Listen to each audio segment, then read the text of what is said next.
the much-awaited orations. Thank you, Sadhana. Good afternoon, everybody. As we are running short of time, I have been asked by the chairpersons literally to run through my slides. However, the motto of my talk today is to introduce the audience to the new Poseidon concept and to talk about the poor prognosis and the hypo-responder patient. Padmarekha, I will try to do justice to this topic in 10 minutes. Let me see how judiciously and conscientiously I can run through these slides. So, in reproductive medicine, little progress has been achieved as far as patients with reduced ovarian reserve or poor ovarian response are concerned. The existing poor ovarian reserve criteria, they cater to a heterogeneous populations which give recommendations, but they are difficult for clinical handling of the patient. Suboptimal response to stimulation was defined as early in 1983 for a patient responding with decreased follicular response and low estradiol level to ovarian stimulation by FSH and HMG. And believe me, 3 decades on, we are still struggling classifying these patients into different categories and optimizing the stimulation protocol for these patients to collect good number of oocytes and get a single euploid embryo for transfer. Now, where is the problem? The few oocytes which are received, so there are few transferred embryos. This is acceptable in aging women, but what about the young women who are approaching our clinic daily and they show poor response despite good ovarian reserve? So the overall incidence of poor ovarian reserve has been reported to be between 9 to 24%. This is either because of follicular depletion, which we all know that by the time the patient has landed in your doorstep, has taken sufficient number of stimulation cycles, but now the concept which is coming in is of follicular dysfunction as well. So the low follicular recruitment leads to a low oocyte yield and eventually lower pregnancy rate following a standard stimulation protocol. Now, many publications have described treatment strategies, but there is insufficient data and evidence to suggest superiority of one intervention of one over the other. So the Poseidon group, that is patient-oriented strategies encompassing individualized oocyte number, proposed a new stratification of ART in patients with reduced ovarian reserve or unexpected inappropriate ovarian response. This is very important to know that this is an unexpected inappropriate ovarian response to exogenous gonadotrophins. 4 subgroups, quantitative and qualitative parameters, the age and the expected aneuploidy rate, ovarian markers, which we all know are the antral follicle count and the anti-Mullerian hormone, and ovarian responses provided a previous stimulation cycle was performed in the patient. The new classification, what does it do? It introduces a more nuanced picture of the low prognosis patient in ART for optimal management. The Poseidon group also introduced a new measure for successful ART treatment, that is number of oocytes needed, which eventually translocates into the availability of one euploid embryo for transfer, which is a pragmatic endpoint and it shortens the time to pregnancy. The goal of ovarian stimulation in IVF is, we all know, to overcome the inefficiencies of the embryology culture, to select the best embryo for transfer and subsequent implantation. These are the hurdles, so we need more number of oocytes. So poor ovarian response to stimulation indicates a reduction in the follicular response. So when we talk of the POR criteria, I'm not going to revise these over and over again. We all know that advanced maternal age more than 40 years, a previous poor ovarian response of less than 3 oocytes with a conventional stimulation protocol, and of course an abnormal ovarian reserve are the standard criteria at the Eshrei Bologna to determine what a poor responder meant. But what are the shortcomings of these criteria? It includes women of age 40 years and above.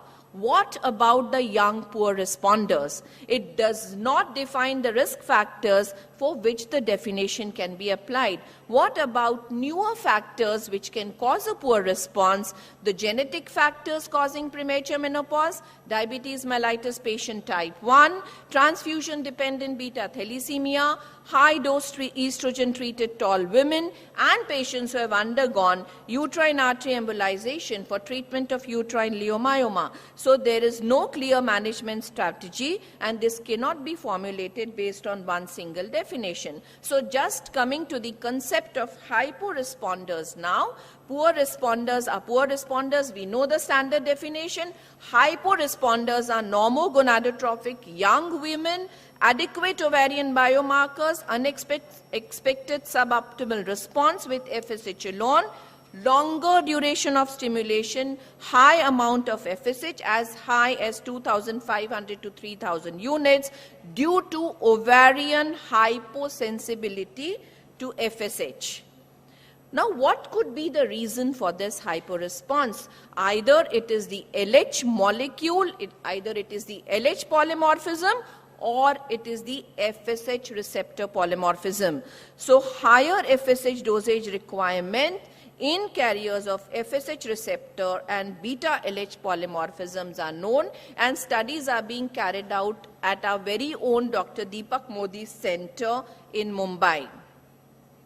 And it was found in the Cochrane database that the ongoing pregnancy rate per women randomized to recombinant FSH versus recombinant FSH and LH, the LH supplementation definitely was more efficient than just increasing the FSH in these patients.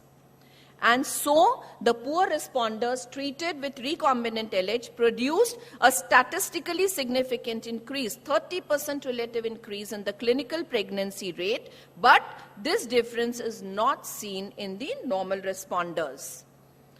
These are some papers which tell us about the benefit of LH supplementation, and you can see the outcome, the benefit in the clinical pregnancy rate and the number of M2 oocytes received has significantly gone up in all of these studies. Another new concept which I would just take a minute of yours is the follicular output rate. Now, FORT is assessed by the ratio of the pre-ovulatory follicular count, that is follicles in the range of 16 to 22 millimeter, obtained in response to the FSH administration on the day of HCG, to the small antral follicular count which is present. Now, FORT in days to come may be a qualitative reflector of ovarian follicular competence only in patients with regular menstrual cycle. I will not go much into this, is just to tell you about the low and the medium and the high FORT. You can see the number of retrieved oocytes are 8, 11 and 13 respectively in the 3 categories here.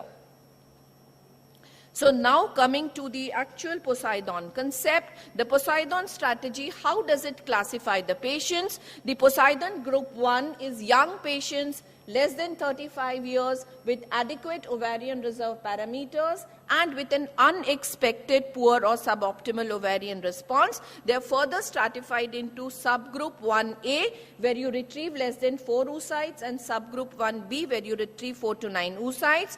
Poseidon group 2 are the patients who are older patients, more than 35 years, with still adequate ovarian reserve parameters and an unexpected poor or suboptimal response. Again, they are subclassified into subgroup A and B.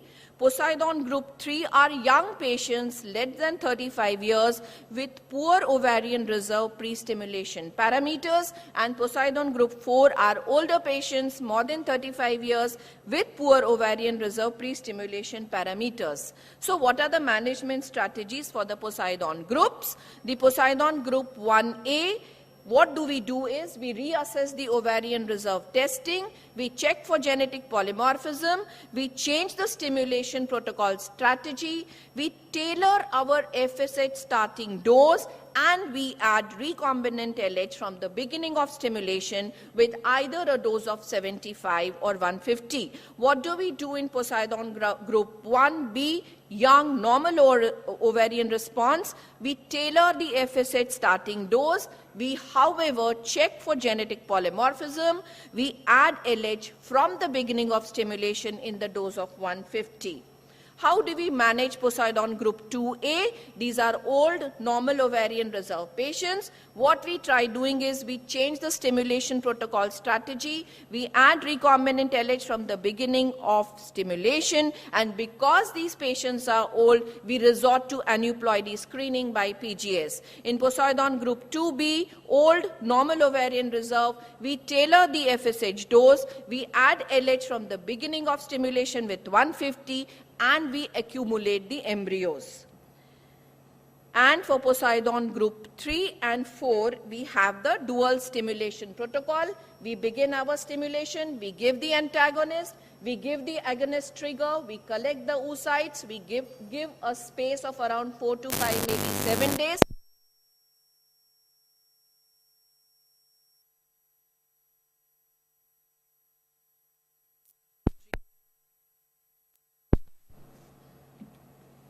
So when is the correct time of addition of LH supplementation during a controlled ovarian stimulation cycle?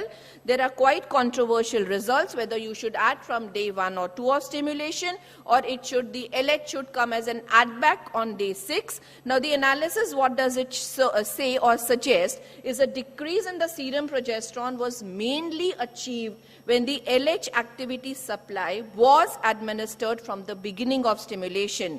In contrast, patients who displayed an increase in the serum progesterone received LH activity supplementation only during the later part of the stimulation. So if added from the late follicular phase, the effect is more pronounced. Now, what should be the ideal dose? What should be the ideal ratio of LH activity addition? So there are studies which suggest 75, there are studies which suggest 150, there are studies which suggest you should start it from the follicular phase, and there is a group which is studying that we should supplement LH after we start the antagonist. So when we compare the recombinant LH to the HMG, we see a significant improvement in the clinical pregnancy and the oocyte recovery rate. These are the graphs which are depicting the administration of LH in the different parts of the cycle. This is a beautiful analysis which is telling you that there is a clear benefit of supplementing recombinant LH from the beginning of the follicular stimulation. What is the best source of LH activity supplementation? Here there is a comparison between the HMG and the LH, and we discretely see that the LH content-wise, purity-wise is better in recombinant LH than in HMG. So, to summarize, hypo-response is different from poor ovarian reserve. This difference is crucial for right interpretation of the randomized control trial results. There is evidence now which is gathering that recombinant LH is effective in hypo-responders. The concept of low prognosis should be developed considering new categories of abnormal ovarian response, that is hypo or suboptimal responders, and the ovarian quality. The age-related aneuploidies need to be taken into account.